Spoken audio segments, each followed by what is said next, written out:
memodulasi neuromuscular junction, terus ada antikonvulsan yang terakhir. Oke, lanjut ke materi yang pertama, ada anti Parkinson disease. Bisa next. Secara garis besarnya nanti kita akan membahas dari ya pengertiannya, patofisnya, terus prinsip terapi, terus dilanjutin sama golongan obat-obat apa aja yang mau dipakai. Di Parkinson disease ini penyakit neurodegeneratif progresif yang terutama menyerang sistem gerak dan biasanya terjadi pada usia lanjut. Terus pada Parkinson ini terjadi penurunan dopamin yang cukup besar, biasanya sampai kurang dari 10% dari normal. Terus penurunan ini terjadi karena hilangnya neuron dopaminergik di substansia nigra pars compacta ya lebih jelasnya.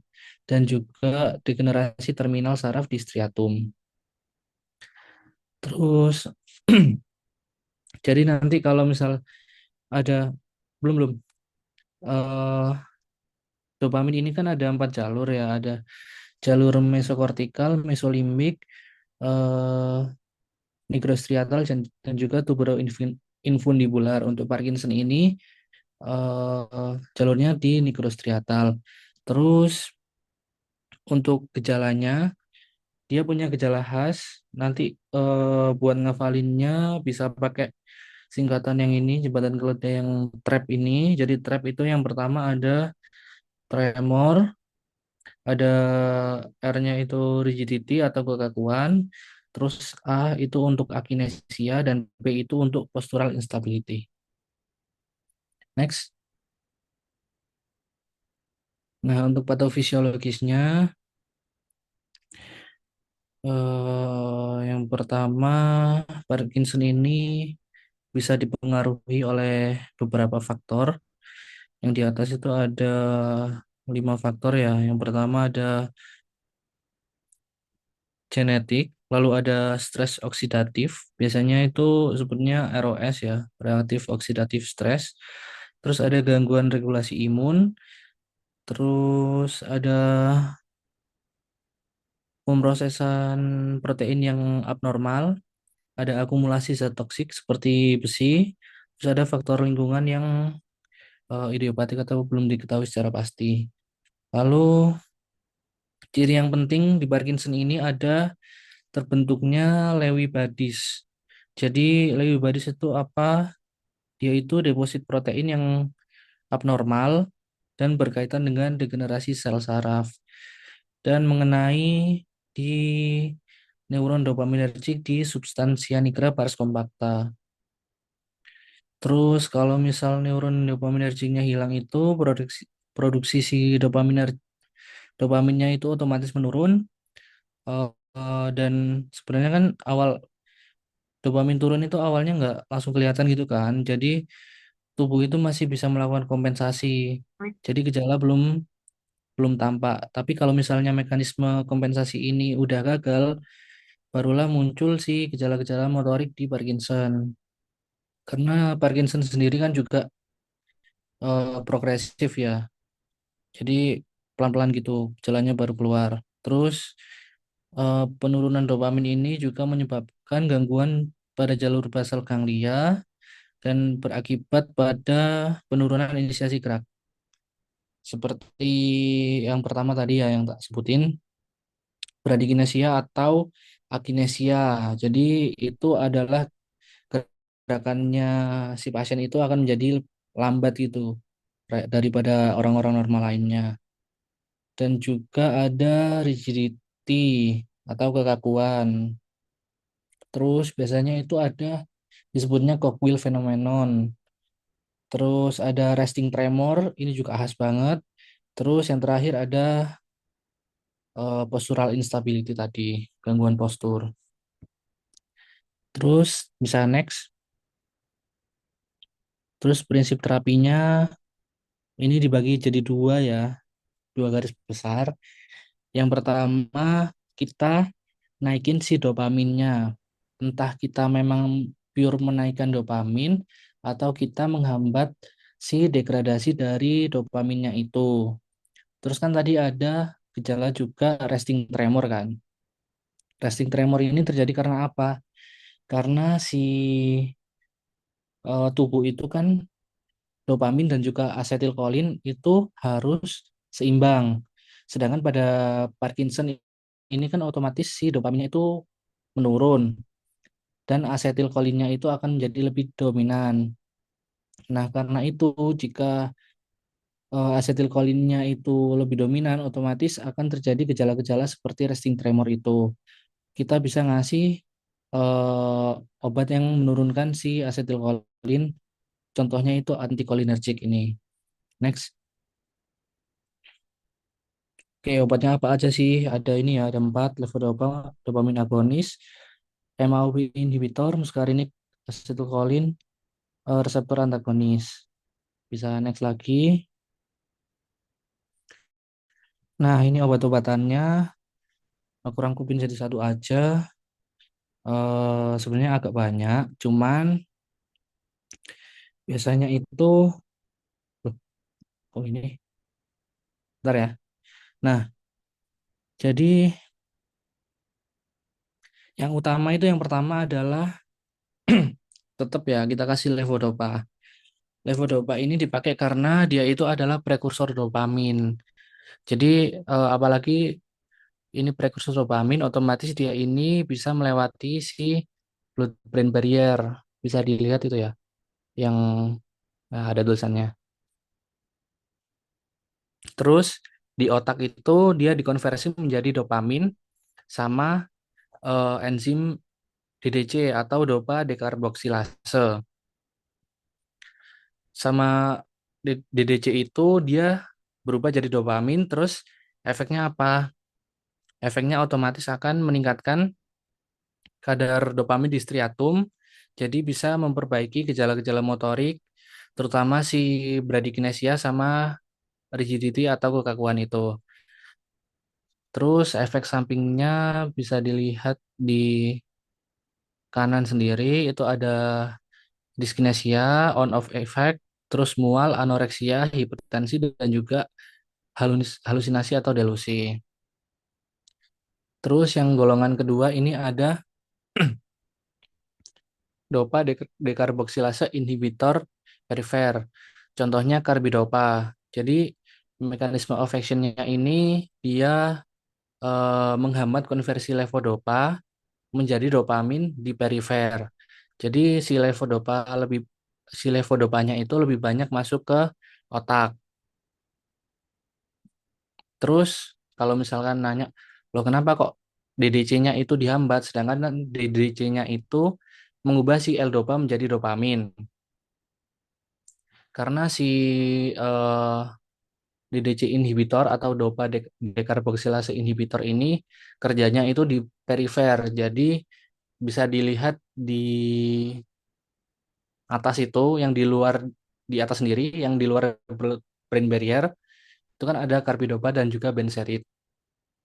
Itu kerjanya di perifer. Jadi biar L-dopa yang diubah atau dikonversi menjadi dopamin itu lebih banyak di otak dibandingkan di perifer. Jadi gitu. Terus untuk penggunaannya eh, karbidopa atau si DDC inhibitor ini dia dikombinasikan sama si levodopa. Terus golongan ketiga COMT inhibitor. Jadi COMT inhibitor ini contohnya ada entacapone, tolcapone, dan kapan-kapan lain.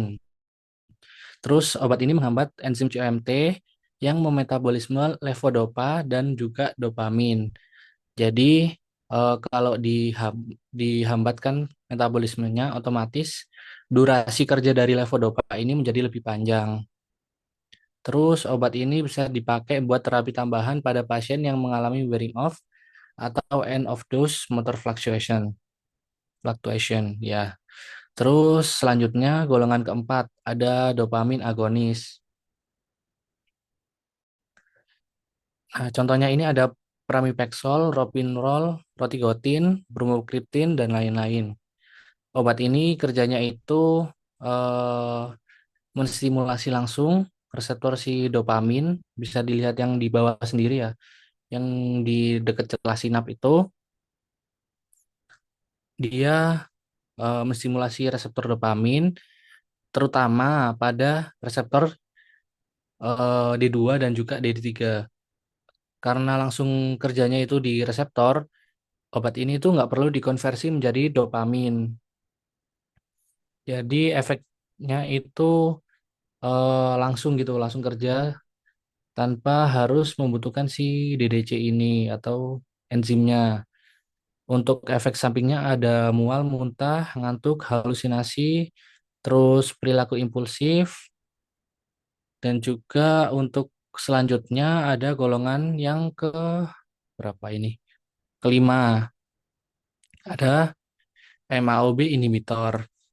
Contohnya ada selegilin dan juga rasagilin. Obat ini itu menghambat di enzim monoamin oksidase B di otak sehingga degradasi dopamin itu menjadi berkurang. Otomatis kadar dopamin di sinaps itu bakal meningkat karena terdepo atau apa ya, ngumpul di situ dan juga bertahan lebih lama. Terus untuk efek sampingnya ada insomnia, cemas, atau eksitasi. Selanjutnya ada safinamid, yaitu MAOB inhibitor juga, tapi ada efek tambahannya.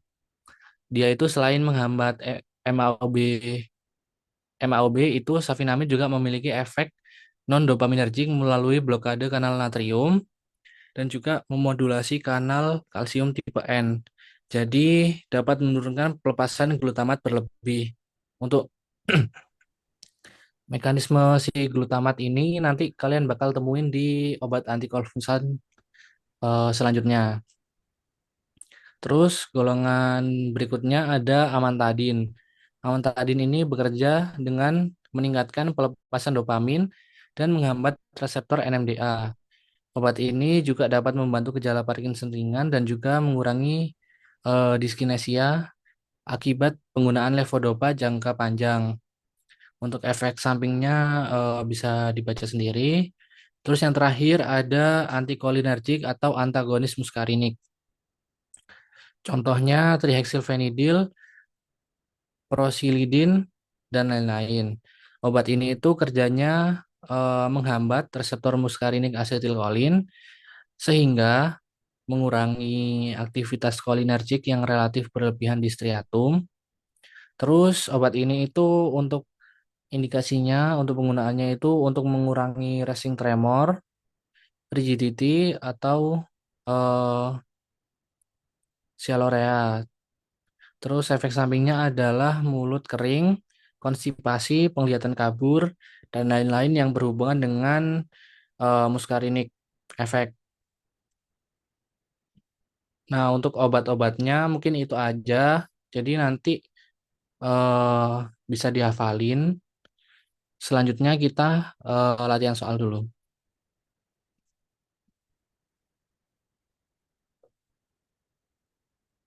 Oke, siapa yang mau menjawab?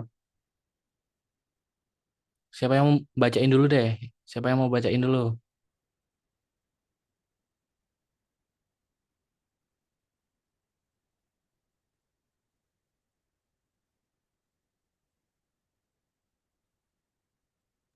Izin membacakan, Kak. Oke, boleh.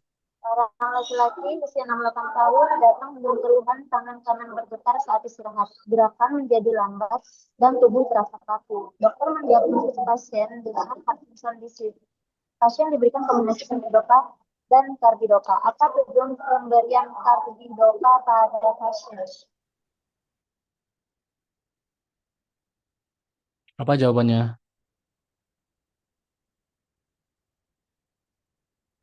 C, Kak. Apa? C, C. Oke, benar. Jadi karbidopa tadi kan dia menghambat eh, si konversi levodopa menjadi dopamin di perifer. Benar. Oke, lanjut. Soal kedua, tak bacain aja ya, Re, ya. Seorang perempuan usia 70 tahun dengan Parkinson sudah lama menggunakan levodopa. Awalnya gejala membaik, tetapi belakangan pasien merasa efek obat itu cepat hilang sebelum jadwal dosis berikutnya. Keluhan tremor dan kaku muncul kembali menjelang dosis selanjutnya. Dokter ingin menambahkan obat untuk memperpanjang efek levodopa. Obat apa yang paling sesuai? Angka A. Ah, A. kenapa?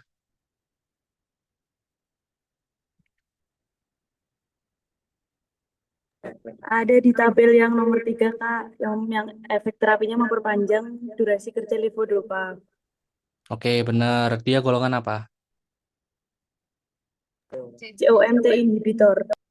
Oke, udah paham ya. Berarti lanjut next ke materi yang selanjutnya. Selanjutnya ini materinya neurotropic agent. Ini sebenarnya nggak terlalu banyak keluar, cuman nggak apa-apa dipelajarin aja. Siapa tahu keluar satu atau dua soal. Nah, neurotropic agent sendiri adalah obat atau zat yang berperan dalam mendukung fungsi sistem saraf. Obat ini dapat membantu pertumbuhan saraf, regenerasi akson, perbaikan neuron, proteksi neuron, dan juga serta meningkatkan fungsi kognitif. Fungsinya ada beberapa. Yang pertama ada mendukung pertumbuhan saraf, melindungi neuron dari kerusakan, membantu regenerasi akson, mendukung remyelinisasi, memperbaiki fungsi kognitif, dan juga membantu metabolisme energi dari neuron. Next. Nah, kita langsung aja ke contoh-contoh obatnya. Jadi yang pertama ada neurotropic factor, dia ada BDNF, GDNF, dan lain-lain. Nah, untuk faktor ini itu berperan dalam maintenance, growth, dan juga survival neuron. Yang artinya agen ini itu membantu pertumbuhan saraf, regenerasi akson, dan juga perlindungan dari neuron. Yang kedua ada antioksidan, contohnya selegiline dan juga 7-nitroindazole. Nah, ini fungsinya itu mengurangi ROS atau stres oksidatif atau radikal bebas yang dapat merusak neuron itu sendiri. Jadi dengan itu neuron terlindungi dari kerusakan akibat radikal bebas itu. Terus yang ketiga ada bioenergetic suplemen. Contohnya ada koenzim Q10 dan nikota, nikotinamid. Nah, ini kerjanya itu meningkatkan metabolisme energi di mitokondria di dalam sel itu dan juga mendukung rantai transfer elektron. eh ini juga memiliki efek antioksidan dan meningkatkan ketersediaan energi bagi sel saraf dan meningkatkan proteksi mitokondria. Terus yang keempat ada B1 atau tiamin. Tiamin ini berperan sebagai kofaktor dalam metabolisme glukosa atau karbohidrat. Nah, ini itu penting buat produksi energi neuron dan juga fungsi membran saraf, sintesis mielin dan juga neurotransmitter. Jadi vitamin B1 ini membantu menjaga fungsi saraf dan mencegah gangguan akibat defisiensi tiamin. Terus yang kelima ini juga sering banget dibahas, B6 atau piridoksin namanya, berperan sebagai kofaktor dalam sintesis neurotransmitter dan metabolisme asam amino. Vitamin B6 ini juga memengaruhi sistem adrenergik, serotonergik, dan juga glutamanergik. Efeknya itu membantu keseimbangan GABA dan juga glutamat dan mendukung sintesis neurotransmitter dan pembentukan mielin. Terus kalau misalkan ada defisiensi dari B6 atau piridoksin ini itu bisa menyebabkan gangguan kognitif, kejang dan juga depresi. Terus yang keenam ada B12 atau kobalamin. Contohnya itu ada hidroksokobalamin, metilkobalamin dan juga adenosilkobalamin. Ini kerjanya itu sebagai kofaktor metionin sintase yang membantu pembentukan SAM. Nah, ini tuh penting buat proses metilasi yang mendukung remyelinisasi dan perbaikan neuron. Terus B12 ini biasanya dipakai buat orang-orang yang punya gejala neuropati perifer, neuropati diabetik, terus ada gangguan memori, dan juga biasanya dipakai buat penyakit-penyakit neurodegeneratif. Terus yang ketujuh ada sitikolin. Nah, ini dia itu prekursor biosintesis fosfatidil kolin. Dia itu komponen yang penting buat membran saraf. Terus dia bisa mendukung sintesis dari asetilkolin yang berefek membantu memperbaiki membran neuron, meningkatkan stabilitas membran dan juga memberikan neuroproteksi. Sitikolin ini biasanya dipakai buat mendukung fungsi kognitif, rehabilitasi pasca stroke atau kerusakan saraf dan juga perbaikan neuron. Yang kedelapan ini piracetam. Piracetam ini kerjanya itu memodulasi kanal ion kalsium dan kalium serta meningkatkan fluiditas membran neuron. Efeknya apa? Dia itu meningkatkan dari neurotransmisi, neuroplastisis, dan juga fungsi kognitif. Biasanya dipakai buat gangguan memori, gangguan belajar, dan juga penurunan fungsi kognitif. Jadi ini bagus banget buat agen-agen yang bikin memori itu lebih lama. Terus yang terakhir ada nootropic agent. Ini itu biasa eh, obatnya itu ada piracetam sama sitikolin. Dia itu agen yang dapat mengaktifasi fungsi kognitif seperti memori, belajar, dan juga kesadaran. Agen ini juga meningkatkan neuroplastisitas dan fungsi kognitif. Jadi kalau ada gangguan memori, ini tuh bagus buat diberikan. Terus untuk neurotropic agent mungkin itu aja. Langsung lanjut ke soal. Oke, seorang pasien dengan DM mengeluhkan kesemutan dan rasa baal pada kedua kaki. Dokter mempertimbangkan pemberian vitamin neurotropik, salah satunya vitamin B12 dalam bentuk metilkobalamin. Mekanisme utama metilkobalamin dalam membantu perbaikan saraf adalah B. Yang B, B, B Kak. menjadi E. kofaktor. Oke, benar. Udah paham ya. Nanti yang keluar kayak gitu sih, kebanyakan itu mekanisme kerjanya. Oke, bisa dilanjut dengan kasus yang lain. Terima kasih, Rek. Oke, terima kasih Nizar. Halo Fibula, aku Juwita. Aku bakal bahas tentang terkait dengan obat tulang dan sendi, terutama di yang osteoporosis. Sebelumnya aku mohon izin dan mohon maaf untuk nggak on cam terlebih dahulu karena di sini agak kurang kondusif ya guys. Oke, bisa slide. Oke, next slide. Oke, yang pertama dari osteoporosis terlebih dahulu ya guys. Jadi selalu ketika kita belajar yang namanya farmakologi, kita harus benar-benar khatam dulu patofisiologinya. Karena kalau misalnya patofisiologinya kita udah pegang, kita bisa tahu kita bakal intervensi di mana untuk memperbaiki gejala-gejala yang ada di pasien maupun langsung abortif atau kita kausatif memperbaiki apa yang salah dari pasien tersebut. Oke, pertama, kita harus paham kalau mau belajar tentang osteoporosis, kita harus paham tentang fase remodeling tulang. Jadi secara normal itu, tulang kita itu punya dua fase. Fase yang pertama itu fase aktivasi dan fase resorpsi. Itu ngapain sih tulang kita? Tulang kita itu ada yang namanya sel osteoklas. Nah, dia ini penghancur. Jadi kayak bekerja yang menyerap tulang dalam waktu sekitar 3 minggu. Itu kayak apa ya? Biar tulangnya itu ya udah kayak nggak itu aja gitu loh. Jadi tulang yang emang udah nggak fungsi atau udah nggak bagus itu sama dia serap di resapsi. Nah, untuk mengganti dari penghancuran dari osteoklas, Allah kasih kita yang namanya osteoblas. Osteoblas ini bekerja di fase 2, yaitu di fase reversal dan formasi. Nah, Inti dari apa? Inti dari fase reversal dan formasi ini intinya dia adalah membangun kembali jaringan-jaringan tulang yang tadi diserap dan dihancurkan oleh osteoklas. Ya, intinya remodelisasi ya, guys.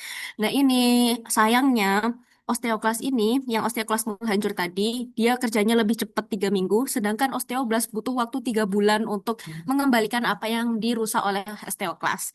Nah, udah kayak gitu, udah osteoblastnya kerjanya lebih lambat, diperparah lagi kalau misalnya kita osteoporosis. Nah, itu jadi resorpsi oleh osteoklasnya melebihi formasi oleh osteoblast, menyebabkan defisit struktur permanen. Nah, karena itu kita di sini udah bisa apa? Udah bisa menyimpulkan intinya kalau misalnya di osteoporosis yang harus kita dukung adalah osteoblast, yang harus kita hentikan adalah osteoklas. Oke, next. Nah, kita juga harus paham yang namanya rang L dan OPG ya, guys. Jadi kalau rang L ini intinya dia itu bolonya dari yang mana, yo? Dia bolonya atau dia temennya dari osteoklas. Jadi ketika rang L ini makin banyak, osteoklasnya makin kerja. Intinya itu. Sedangkan kalau misalnya yang OPG, dia itu diproduksi oleh osteoblast untuk menangkap rang L-nya tadi. Jadi bolonya atau temennya si osteoklas dibantai sama OPG. Jadi di sini kita juga langsung bisa menyimpulkan yang harus kita bantai, tambah bantai adalah rang L, yang harus kita tambah dukung adalah OPG. Gitu ya. Next. Oke, sebenarnya gimana sih kita bisa mengalami osteoporosis? Jadi yang pertama intinya adalah ada sebab-sebab sistemik. Jadi kalau apa, misal nih ada wanita pasca menopause, itu kan estrogennya turun ya guys. Nah itu estrogen itu ternyata dia punya peran dalam menjaga kesehatan tulang kita. Jadi ketika kita makin tua, estrogennya makin turun, akhirnya osteoporosis gitu. Begitu juga dengan vitamin D.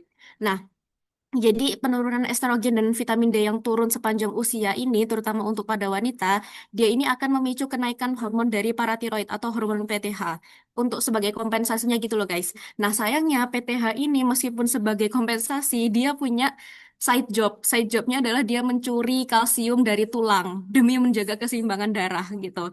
Jadi ya sebenarnya ini nggak bisa dihindari ya karena yang namanya kompensasi di tubuh makin tua itu juga makin tidak seimbang gitu. Terus ada yang kalau misalnya secara lokal itu bisa terjadi disfungsi intrinsik pada osteoblastnya dan penurunan faktor pertumbuhan kayak IGF. Nah, itu akhirnya semuanya ini yang lokal maupun sistemik bikin kita jadi osteoporosis. Oke, next. Oke, gimana sih sebenarnya untuk kita mendeteksi ini sebenarnya orangnya udah osteoporosis apa belum? Eh, kita pakai skor namanya BMD guys atau bone mineral density. Itu dipakai pakai T-score gitu.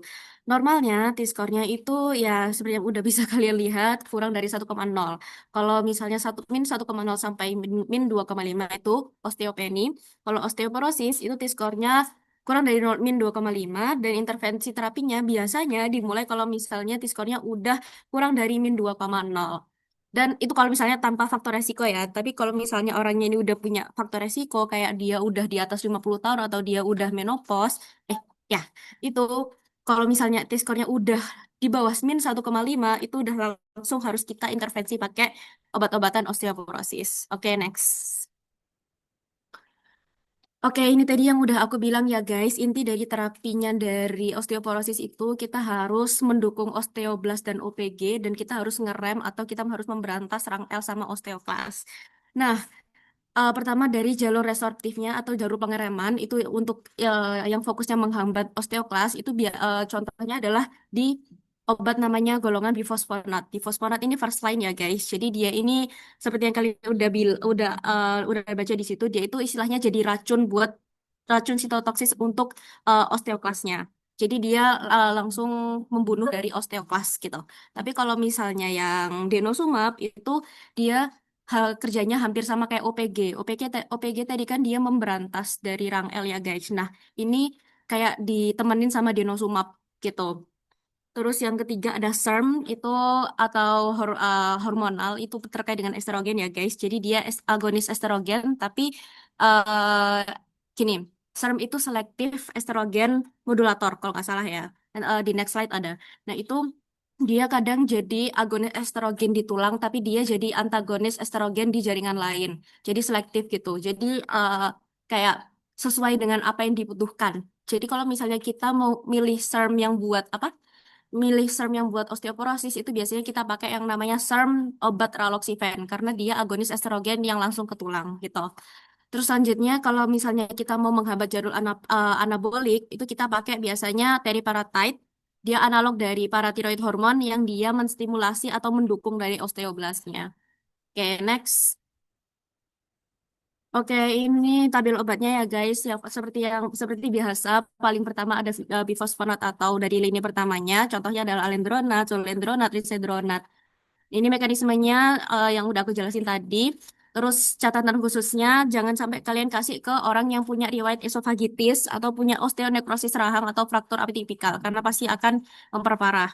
Tapi kalau misalnya pasien-pasien itu ternyata udah osteoporosis tapi emang nggak bisa dikasih bifosfonat, mungkin karena orangnya esofagitis kayak atau dia ginjalnya agak gimana-gimana gitu, kalian baru kasih lini kedua yaitu denosumab.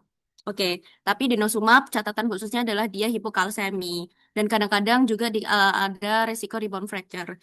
Selanjutnya ada SERM yang tadi aku udah bilang, khususnya untuk osteoporosis ini kita pakai raloxifene, jadi dia agonis estrogen yang spesifik di jaringan tulang. Biasanya kita lebih kekasih ke wanita-wanita yang pasca menopause, biar estrogennya ada. Tapi dia catatan khususnya seperti biasa, kalau estrogen pasti ada resiko tromboemboli, terus hot flashes gitu. Sama pasti ada kayak catatan-catatan khusus obat hormonal kayak mood swing dan kawan-kawan atau bahkan gangguan haid itu pasti ada. Terus ada gen anabolik yang tadi aku udah bilang, tadi paratide, dia ini menstimulasi biar osteoblasnya lebih kerja gitu. Next. Oke, ajuvan wajib ini sebenarnya bisa dilogika, tapi jangan sampai kalian kelupaan. Semua pasien osteoporosis harus mulai kalian apa suruh latihan fisik biar nggak kropos-kropos banget tulangnya. Terus kalian juga harus kasih kalsium. Sebenarnya kalsiumnya ini ada tabelnya yang lebih lengkap di PPT-nya Dokter Vivi, tapi ini aku kasih yang kemungkinan besar keluar aja karena kayaknya nggak mungkin di bawah 19 tahun bukan nggak mungkin sih, jarang orang di bawah 19 tahun udah kena osteoporosis. Jadi kalau 19 sampai 50 tahun kalian kasihnya 1000 miligram per hari, kalau di atas 50 tahun kalian kasihnya 1200 miligram per hari. Terus jangan lupa kalian kasih vitamin D juga. Kalau misalnya 19 sampai 50 tahun itu 200 IU per hari, kalau lebih dari 50 tahun kalian kasih 600 miligram per hari. Oh, IU, sorry, 600 IU per hari. Oke, next. Oke, ini adalah panduan tata laksananya. Ini slide-nya, kalau bisa kalian benar-benar pegang ya guys. T-score-nya kalau misalnya kurang dari satu, modifikasi gaya hidup aja. Terus kasih kalsium sama vitamin D aja. Tapi kalau ada resiko sedang osteopeni, kalian cukup pertimbangkan dulu. Kalau misalnya ada resiko fraktur, baru kalian kasih obat. Tapi kalau misalnya udah ada resiko tinggi osteopeninya, atau bahkan udah ada fraktur fragilitas, baru kalian kasih bifosfonat. Kalau misalnya bifosfonat nggak bisa, denosumab. Oke, kalau misalnya resiko sangat tinggi, kalian kasih bifosfonat plus denosumab, tapi sebelumnya kalian harus support dulu pakai teriparatide. Oke, next. Oke, ini latihan dari aku. Aku izin bacain yang bisa langsung raise hand aja. Seorang wanita 68 tahun dengan riwayat gagal ginjal kronis stadium 4 baru saja menjalani pemeriksaan DEXA dengan hasil T-score panggung min 2,8. Pasien memiliki riwayat gastritis erosif yang sering kambuh. Bagaimana pada mantan laksana dan batasan penggunaan obat? Manakah pilihan terapi farmakologi yang tepat untuk pasien ini? Ada yang mau coba jawab? Saya Kak, coba yang ini yang C, denosumab. Oke, denosumab. Kenapa tuh? Karena di sini pasiennya kan ada riwayat gastritis, erosif dan juga GGK kan ya stadium 4 ke stadium atas. Dan dia juga kalau di T-score-nya itu panggulnya itu dia kurang dari min 2,5 dan masih belum nyampe 3. Kan kalau misalnya gagal ginjal kan nggak bisa pakai ini ya bisfosfonat ya golongan first line-nya. Jadi harus ke second line-nya. Itu denosumab.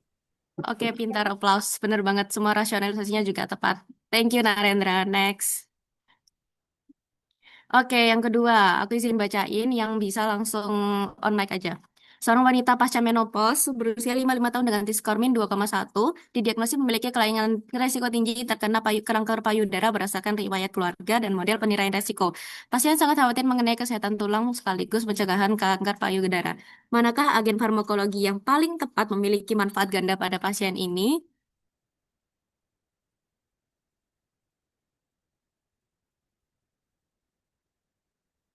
Oke, aku kasih hint.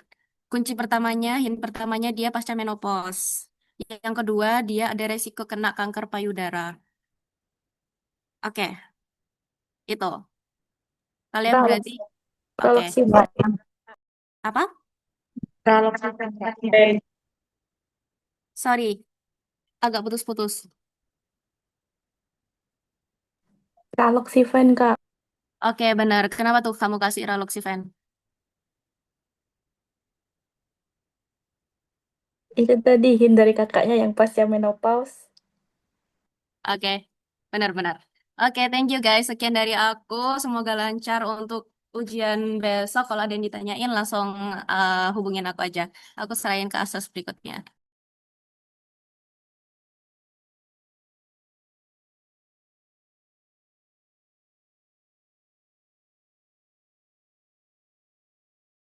Oke, selanjutnya yaitu obat-obatan yang memodulasi dari NMJ. Maaf ya, Rek, di sini lagi pembangunan.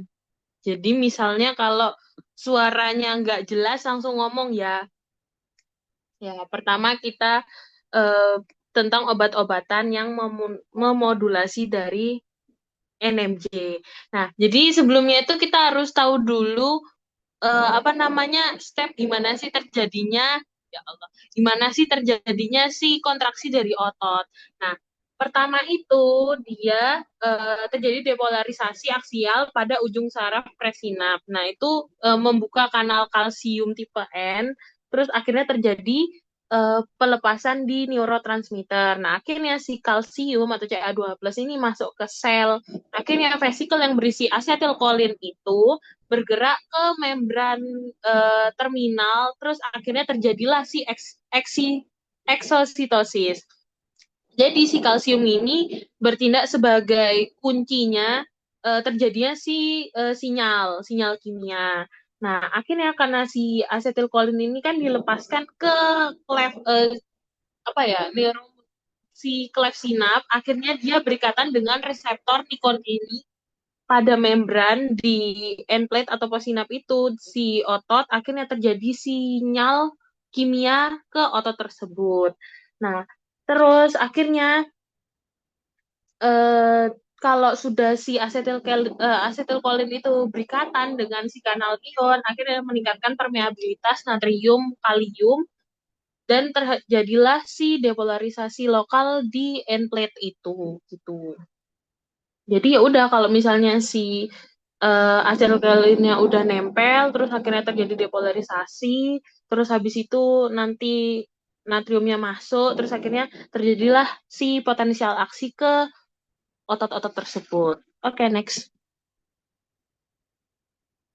Nah, jadi eh, karena tadi kita udah belajar ya, jadi ada obat-obatan yang memodulasi si neuromuscular junction-nya. Jadi yang pertama ada asetilkolin ACHE inhibitor itu kan ada neostigmin, piridostigmin sama ambenonium. Nah, itu kalau si neostigmin itu dia kerjanya short acting 2 sampai 4 jam. Terus habis itu si ambenonium dia kerjanya long acting sekitar lebih dari 3 jam. Nah, si ambenonium itu bagusnya buat kontrol pada pasien yang membutuhkan dosis lebih jarang. Jadi kayak pasien-pasien yang nakal yang minumnya harus yang sering kayak, oh saya lupa minum dok, kayak gitu. Nah, terus kalau pyridoxtigmin ini juga masuknya ke short acting. Ada yang ultra short itu endoperonium. Bisa kalian catat ya. Oke, itu ya kerjanya sebagai inhibisi reversibel di asetilkolin esterase. Jadi dia meningkatkan asetilkolin di celah sinap. Jadi si penghancur asetilkolin itu dihancurkan. Jadi banyak asetilkolin yang tetap di celah-celah sinap gitu. Nah, terus yang kedua ada blocker kompetitif. Itu ada turbokurare sama pancuronium. Dia antagonis kompetitif pada reseptor nikotinik. Nah, kita bedain antara si kompetitif sama si non-kompetitif. Kalau kompetitif itu, kalau ibaratnya dia tuh bisa bersaing. Misalnya dia duduk di 3 tempat yang bukan seharusnya, misalnya kayak gitu ya. Nah, tapi kalau misalnya banyak apa namanya banyak agonis yang datang kayak gitu, terus akhirnya si 3 tempat itu bisa dihempaskan gitu loh. Jadi mereka itu bisa dihempaskan. Tapi kalau non kompetitif, dia itu misalnya udah duduk ya udah duduk terus, mau seberapa banyak polisi yang datang ya wis tetap duduk aja kayak gitu. Nah, contoh obatnya kalau non kompetitif ada succinylcholine. Dia depolarisasi berkelanjutan, terus akhirnya tidak dipecah oleh asetilkolin eksterase, terus akhirnya terjadi fatigue. Ya gara-gara kontraksi terus-menerus gitu. Terus ada penghambat pelepasan dari asetilkolin. Itu ada botulinum toksin. Terus ada hemikolinium. Pokoknya dia itu membuat si asetilkolin itu tidak bisa eksositosis. Terus akhirnya nggak ada asetilkolin yang ada di celah sinap. Terus ya udah akhirnya tidak terjadi kontraksi otot kayak gitu. Next. Nah, ini ada miastenia gravis, itu penyakit autoimun di mana antibodi atau IgG melawan reseptor si nikotinik asetilkolin reseptor pada end-plate. Akibatnya jumlah reseptornya berkurang dan terjadi transmisi neuromuskular yang melemah. Oke, jadi intinya adalah MG itu penyakit autoimun yang akibatnya jumlah reseptornya pada neuromuskular itu berkurang atau sinyalnya itu melemah. Jadi kayak orangnya ya kayak lemes yang berkepanjangan gitu. Terus obatnya apa? Strateginya itu apa? Ya udah, pertama bisa kita tingkatkan si reseptornya atau sinyalnya kita perkuat kayak gitu. Terus yang pertama ada obat-obatan yang tadi, neostigmin, pyridoxigmin, ambenonium. Terus habis itu supresi imun. Supresi imun itu ya udah misalnya kita karena dia antibody ya, autoimun ya. Jadi kayak ya udah kita supresi nih si antibodinya itu. Jadi biar semakin sedikit tubuhnya menyerang tubuhnya sendiri kayak gitu. Nah, itu kan obatnya ada 3.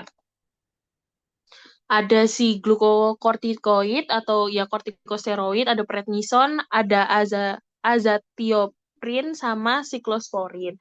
Nah, kalau si prednison itu dia menekan sinyal inflasi, akhirnya mengurangi aktivasi dari limfosit. Terus kalau si azatriopin dia itu menghambat replikasi DNA, akhirnya mengurangi proliferasi sel B atau si pembuat antibodi tersebut. Kalau siklosporin dia itu sebagai menghambat kalkinirun, terus akhirnya menurunkan si interleukin 2, terus akhirnya menurunkan aktivitas T sel dan menurunkan bantuan kepada sel B. Terus ada terapi non farmakologisnya timomektomi sama plasmaferesis. Cuma sebenarnya yang non farmakologis ini tidak terlalu penting lah, intinya kayak gitu. Next. Nah, terus ada imunomodulator yang tadi aku jelaskan itu si prednison, azathioprine sama siklosporin. Terus efek klinisnya kalau prednison 1-2 minggu, kalau azathioprine itu 1 tahun, kalau siklosporin 1-2 bulan. Oke, next. Nah, terus selanjutnya ini tabel perbandingan osteoartritis, rheumatoid arthritis, sama gout arthritis. Nah, karena di kasus kalian kemarin itu yang entah kasus pertama deh seingatku, itu kan tentang orang itu kena osteoartritis dan juga gout arthritis. Jadi kemungkinan yang osteoartritis sama si gout arthritis itu banyak keluar nanti. Jadi aku nggak terlalu membahas tentang rheumatoid arthritis, oke? Nah, jadi kalau osteoartritis itu terjadi degenerasi kartilago akibat beban mekanik dan inflamasi yang mikro. Kalau rheumatoid arthritis ya dia autoimun, jadi si tubuhnya membuat sendi-sendinya itu kayak jadi bengkok gitu loh. Dan kalau si rheumatoid itu dia itu sifatnya sama simetris, jadi kanan dan kiri. Jadi nggak cuma kanan aja atau kiri aja. Nah, kalau gout arthritis itu karena hiperurisemia atau asam urat yang berlebihan dan itu biasanya terjadi karena kesalahan gaya hidup. Jadi kayak makan kambing, terus makan kacang-kacangan terus, makan jeroan, kayak gitu. Terus untuk onsetnya, kalau si osteoartritis itu lebih dari 45 tahun, kalau rheumatoid arthritis 30 sampai 60, terus kalau gout arthritis 40 sampai 70 tahun, lebih sering pada pria. Sebenarnya kalau gout arthritis itu nggak selalu condong ke pria ya. Jadi bahkan seumuran kita, kayak seumuranku 20-an, itu juga sudah banyak teman-temanku yang kena gout arthritis ya.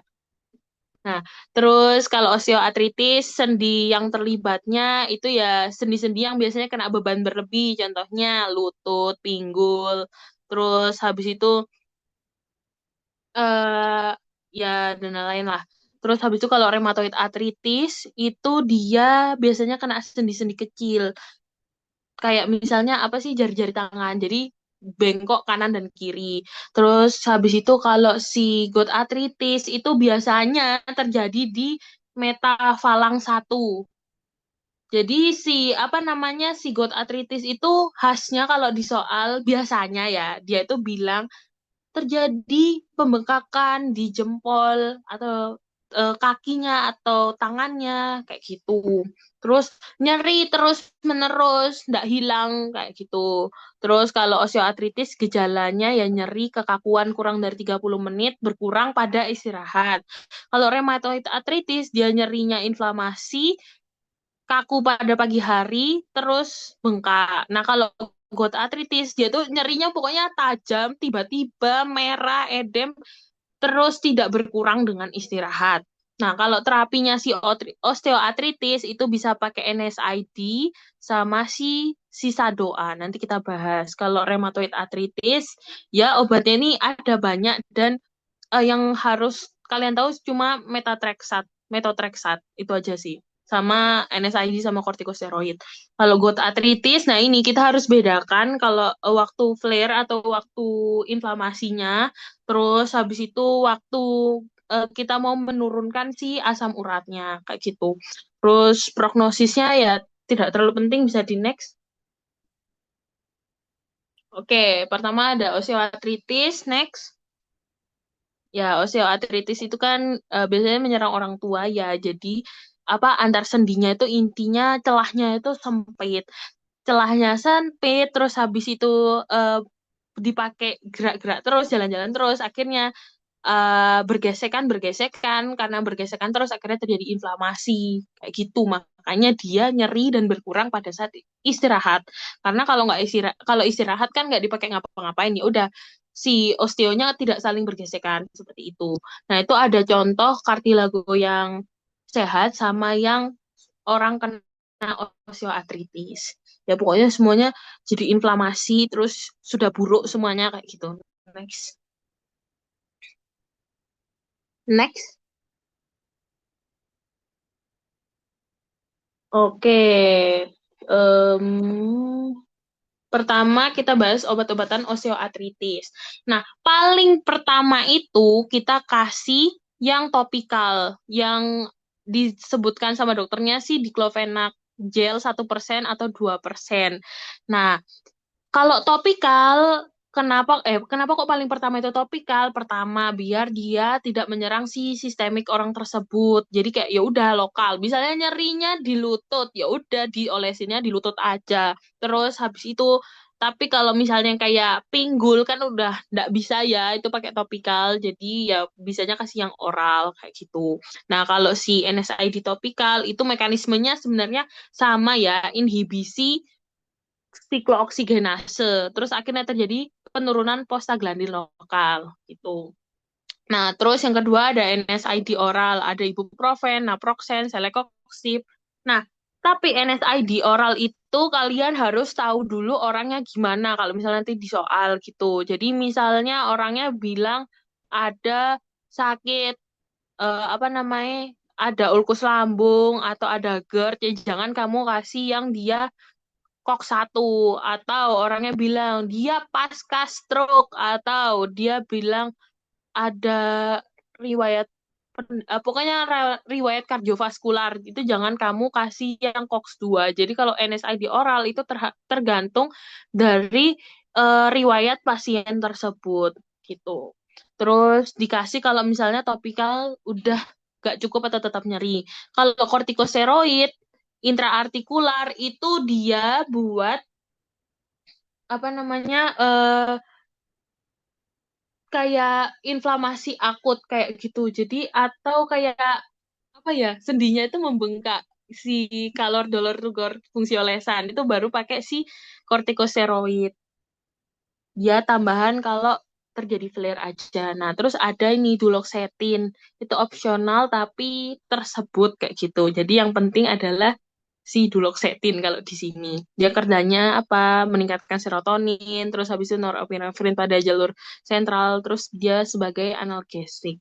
Kalau duloxetin itu karena dia SNRI sebenarnya obat bisa juga sebagai obat psikiatri kayak gitu. Itu dipakai kalau misalnya si NSAID sama si kortikosteroid itu nggak cukup. Nah, kalau duloxetin ini biasanya buat jangka panjang. Terus ada sisa doa. Itu contoh obatnya ada glukosamin, kondroitin, diaserin, dan lain-lain.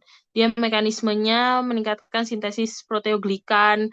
Pokoknya dia memperbaiki si celah sendinya itu. Jadi kayak kalau yang lain kan kayak tadi NSAID, kortikosteroid sama duloxetin itu kan kerjanya sebagai ya udah nyeri aku obatin atau terapi simptomatik. Nah, kalau sisa doa itu dia ada tambahan buat memperbaiki si celah sendinya. Jadi kayak yang rusak itu mau di remodeling lah sama dia dan lain. Tapi sisa doa ini masih kontroversial sama masih kondisional.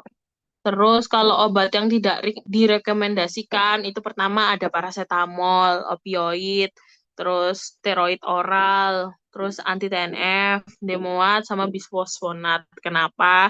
Karena ya kalau dari paracetamol deh kan biasanya orang tuh nyeri ya. Biasanya paracetamol itu anti nyerinya itu sedikit lebih di bawah daripada NSAID, jadi tetap nyeri. Dan kalau dipakai berkepanjangan, efek samping dari paracetamol itu adalah hepatotoksik, jadi tidak bagus.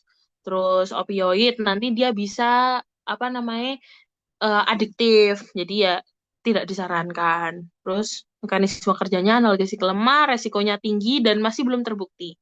Jadi tidak direkomendasikan. Jadi dipakai topikal itu kalau nyerinya ringan sedang dan minim resiko sistemik. Kalau NSAID oral itu bila topikalnya nggak cukup, tapi harus dimonitor gangguan GI-nya, terus kardiovaskular sama ginjalnya. Kalau kortikosteroid injeksi itu digunakan kalau lagi flare akut, jadi hindari penggunaannya berulang karena ada resiko atrofi tulang rawan. Kalau duloxetin itu dipertimbangkan bila nyerinya kronik dan tidak terkontrol dengan NSAID. Kalau sisa doa itu efeknya muncul minggu sampai bulan itu sebagai terapi pendukung jangka panjang sebagai remodeling kayak gitu. Terus yang tidak direkomendasikan ya udah tidak perlu. Next. Oke, ini sisa doa merupakan kelas obat yang bekerja secara perlahan untuk memperbaiki struktur kartilago dan mengurangi peradangan ringan. Ini direkomendasikan sebagai terapi osteoartritis. Jadi kalau sisa doa tadi yang aku jelaskan dia sebagai remodeling. Jadi ya obat-obatnya ada glukosamin, terus kondroitin sulfat, diaserin, asam hyaluronat. Biasanya yang keluar itu yang asam hyaluronat sih. Terus ya udah sih. Bisa next. Nah, ini DMOAD, Disease Modifying Osteoarthritis Drugs. Ini masih dalam tahap penelitian. Dan dia tadi ku sebutkan tidak disarankan. Jadi cukup tahu aja obatnya ada Sprifermin, Fermin, terus ada inhibitor ADAM TS5, senolytic, terus ya itu aja sih. Next. Pokoknya dia belum terbukti secara klinis. Nah, oke. Rheumatoid arthritis bisa next. Ya, jadi rheumatoid arthritis itu intinya adalah dia orang itu kan autoimun. Nah, terus akhirnya sendi-sendinya jadi bengkok, terus nyeri kayak gitu. Jadi tujuan terapinya adalah disease control, yaitu menghentikan proses imun yang berkelanjutan. Terus habis itu ada mencegah kerusakan sendi untuk melindungi struktur tulang dan kartilago, terus mengurangi nyeri dan inflamasi untuk meningkatkan kualitas hidup dari pasien, sama ada mencapai remisi atau low disease activity. Itu target akhir dari terapinya. Nah, itu ada banyak ya, CSD Mart, terus ada CSD Mart lain, BD Mart, TSD Mart, NSAID, kortikosteroid, kayak gitu. Nah, sebenarnya ini kalau dilihat-lihat kayak membuat pusing, karena ya emang membuat pusing, jadi kalian tahu aja, jadi kayak CSD Mart itu kan dia first line, jadi dia digunakan untuk menurunkan progresi penyakit secara perlahan. Nah, terus kalau misalnya orangnya dikasih CSD Mart ini tidak memberikan apa ya eh, perbaikan, baru dikasih si BD BD Mart. Jadi dia untuk pasien yang tidak respon dengan CSD Mart. Terus habis itu TSD Mart itu sebagai pilihan terapi oral dengan profil keamanan berbeda dan cocok bila terapi biologinya tidak tersedia. Terus ada NSAID, seperti yang kita tahu, dia itu sebagai simptomatik aja. Jadi misalnya respon dengan CSD Mart, terus nyeri, ya udah dikasih NSAID, tapi tetap lanjut si CSD Mart-nya. Terus kalau kortikosteroid itu dia dipakainya kalau singkat aja. Jadi kalau misalnya si awal-awal kan obat yang CSD Martel itu belum bekerja. Nah, itu nggak apa-apa awal-awal pakai kortikosteroid, tapi nggak boleh jangka panjang. Jadi kalau misalnya obat-obatannya udah bekerja, ya kortikosteroidnya harus berhenti. Terus kalau misalnya udah terlanjur pakai kortikosteroidnya berkepanjangan, ya harus di tapering off dulu. Tuh. Oke, next. Karena remato itu sangat jarang keluar sih. Nah, ini gout arthritis. Ini lumayan banyak keluar ya. Next. Ininya gout arthritis itu dia em, gaya hidupnya yang harus diperbaiki. Jadi yang pertama dia harus diet, batasi purin. Purin itu banyak ditemukan di jeroan, daging merah, seafood, kacang-kacangan, termasuk tahu, tempe, terus sayuran hijau. Sebenarnya sayuran hijau itu tidak terlalu ya mengandung purin, mengandung asam urat juga, tapi ya nggak terlalu banyak juga sih. Terus habis itu kalau diet ya targetnya menurunkan produksi dari si asam urat. Terus habis itu kurangi alkohol. Bagi yang meminum-minum alkohol, alkoholnya dikurangi.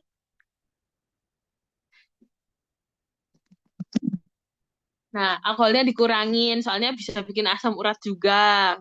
Terus berat badannya diturunkan biar apa namanya menurunkan serum urat. Maksudnya ya biasanya kan makanan-makanan yang dimakan kan mengandung asam urat juga. Terus ada hidrasi. Jadi minum air itu yang banyak sehingga tidak memberatkan kerja si ginjal kayak gitu. Terus ada faktor komorbid ya kita kontrol hipertensi, diabetes mellitus sama chronic kidney disease. Terus biar tidak apa namanya memberatkan ginjal lah. Intinya seperti itu. Next. Oke, terapi flare akut.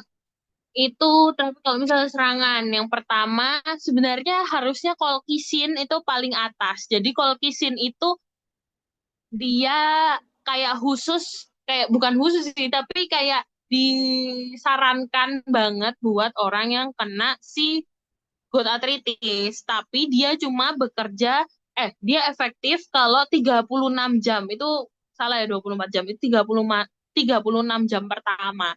Tapi kalau udah 36 jam, tidak bisa dikasih colchicine karena ya udah tidak ngaruh kayak gitu. Nah, kalau udah 36 jam baru dikasih si NSAID. Terus yang banyak dikasih itu yang indometasin gitu ya. Terus habis itu ada kortikosteroid bila NSAID sama colchicine nggak apa ya tidak tertangani atau orang itu punya alergi atau kontraindikasi sama NSAID sama colchicine. Terus habis itu ya udah sih. Next. Nah, ini kalau terapi untuk menurunkan si kadar asam urat. Jadi tadi yang pertama kita ubah gaya hidupnya dulu. Yang kedua, kalau apa namanya terjadi serangan pakai apa? Pakai colchicine atau pakai NSAID atau pakai kortikosteroid. Kalau misalnya serangan ya pertama pakai colchicine, kalau udah lebih dari 36 jam pakai NSAID indometasin, kalau misalnya masih sakit ya pakai kortikosteroid. Nah, ini kalau misalnya udah nggak serangan, jadi waktu serangan itu nggak boleh kamu kasih langsung untuk menurunkan asam uratnya. Jadi kalau misalnya kamu langsung kasih buat menurunkan asam uratnya, orangnya tambah sakit. Nah, misalnya sekarang orangnya udah lepas dari inflamasi, terus sekarang kita turunkan si asam uratnya. Yang paling pertama adalah indikasi golongan santin oksidase inhibitor. Contoh obatnya ada allopurinol yang sangat banyak di Indonesia ya, dan terjual bebas juga. Terus dosisnya 100 awalnya 100 mg per hari, terus habis itu bisa juga apa namanya? Awal-awal dikasih colchicine dulu baru dikasih allopurinol. Terus bisa juga dengan febuxostat. Terus bisa dikasih uritosurin, contohnya probenecid. Nah, tapi dia bisa meningkatkan ekskresi dari asam urat ginjal. Terus bisa dikasih peglotikase. Tidak terlalu itu ya. Yang biasanya keluar itu ya allopurinol si sama si probenecid sih. Oke, next. Ya karena aku lupa memasukkan soal, nanti aku kirim soalnya ke PJ-nya aja ya. Terus ya udah nanti kalian terima apa namanya soal plus jawabannya. Oke, terima kasih. Bisa dilanjutkan oleh ASO selanjutnya. Izin masuk ya, Kak. Sebelumnya suara aku udah kedenger belum? Sudah, Kak. Oke, next slide. Nah, jadi yang pertama kita kan bahas obat kejang nih. Kita tentunya harus tahu dulu dong kejang itu apa. Jadi kejang atau seizure atau adalah suatu kejadian, tanda dan gejala yang berlangsung transien atau cepat akibat aktivitas neuron yang berlebihan, abnormal atau tidak tersinkronisasi. Jadi gampangnya neuron-neuron tersebut tuh nggak sama, jadi kayak berat sebelah atau gimana.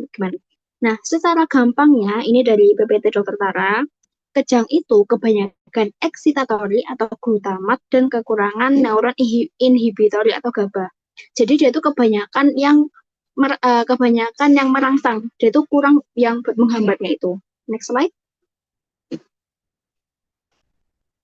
Oke, ini ada patofisiologi kejang. Kejang, tadi kan gampangnya kan cuma kebanyakan glutamat kurang GABA gitu kan. Nah, terus ada lagi yang kayak dia depolarisasinya abnormal, jadi kayak kebanyakan kebukanya dari kanal ion, terus dan Na dan Ca-nya itu masuknya berlebihan, terus dia tuh nggak seimbang, terus bisa kejang. Di sirasnya juga sama, yaitu tadi bahasnya tetap glutamat sama GABA, karena tadi ada Na sama Ca yang masuknya itu berlebihan, jadinya GABA-nya turun, gitu. Next slide. Nah, oke, di sini ada jenis-jenis kejang. Nah, kejang kan secara umum sebenarnya dibagi jadi 3. Nah, bedanya apa? Kalau vokal itu dia tuh cuma dimulai dari satu hemisfer aja, dia tuh cuma di situ tok. Nah, bedanya kalau general, dia tuh dimulai dari satu titik. Nah, terus dia tuh yang menyebar kemana-mana. Jadi itu yang general seizure. Dari yang vokal, general sama anon itu ada yang motor, ada yang non-motor, dan lain-lainnya. Nah, buat gambar sebelah itu, bisa buat jadi tambahan referensi, kira-kira kayak yang tonik-tonik modelan kayak gimana, myoklonid gimana, absen gimana, dan atomnya kayak gimana.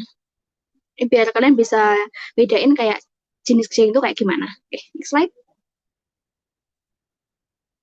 Oke, dari cara kerjanya, dilihat dari patofisiologinya tadi, dibagi menjadi 3 garis besar. Yang pertama ada stabilisasi ion, kedua menurunkan glutamat, yang ketiga itu menaikkan GABA. Next slide.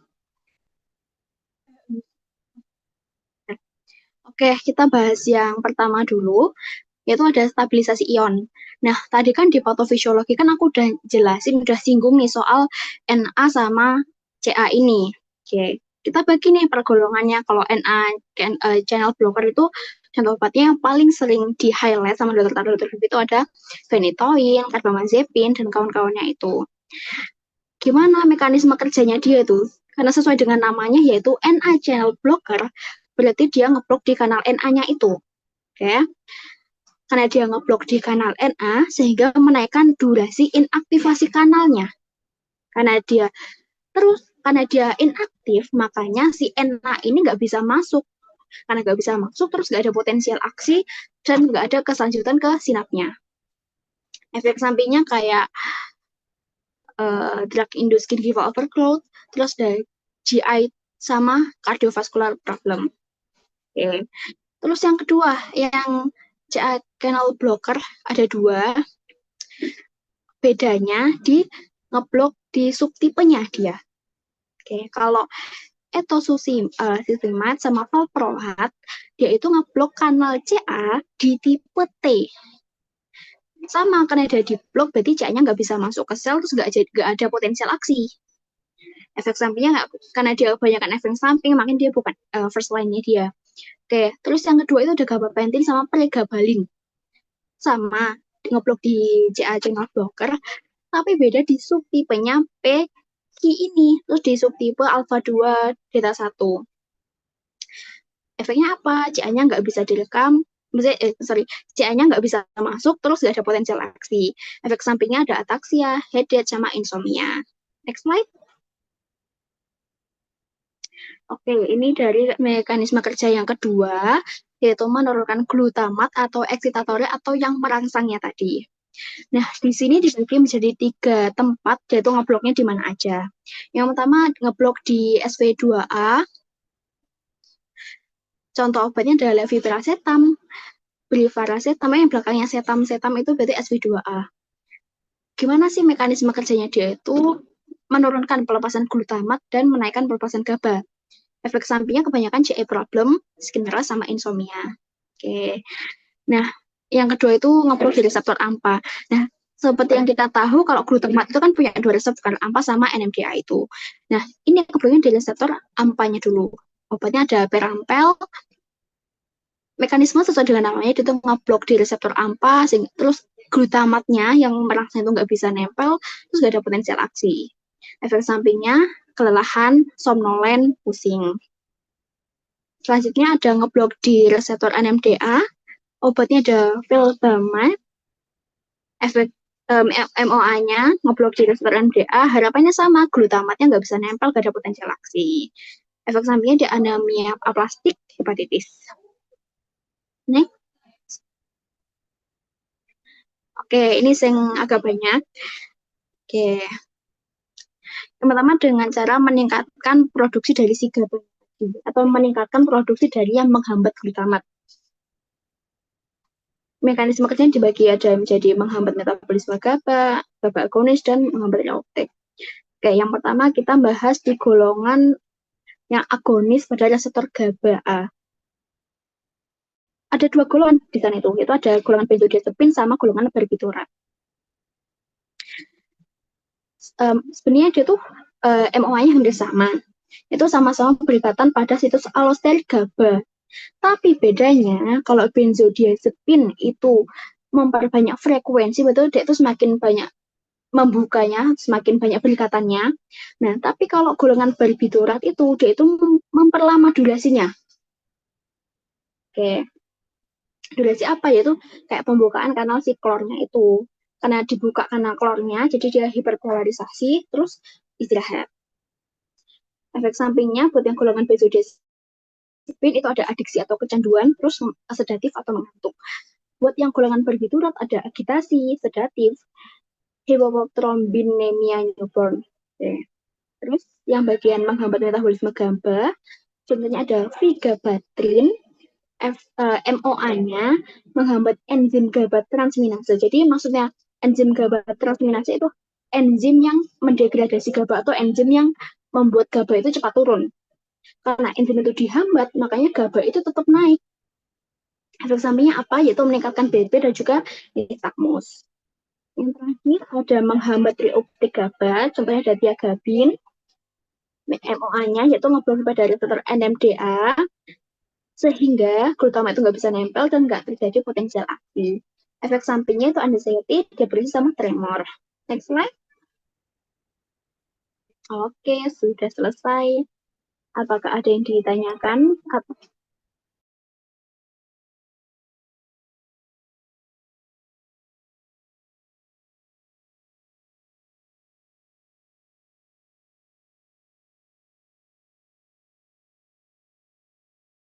Oke, ada yang mau ditanyain Kak Re?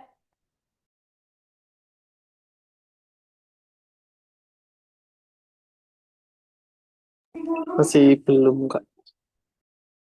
Oke, kalau nggak ada bisa langsung hubungi kami ya nanti. Terus pesan dari Dokter Vivi, benar-benar yang kemarin didiskusikan di praktikum dipelajarin karena soalnya banyak keluar dari sana. Dan kami juga kayaknya nggak bisa jamin soalnya nggak bakal ganti karena kayaknya kemungkinan besar ganti. Jadi benar-benar belajar, terus besok jangan sampai telat. Oh ya, aku sama titip yang kemarin hadir tanpa nggak hadir tanpa keterangan segera menghadap dan menghubungi kami dan Dokter Vivi ya. Oke, kalau gitu silakan ditutup.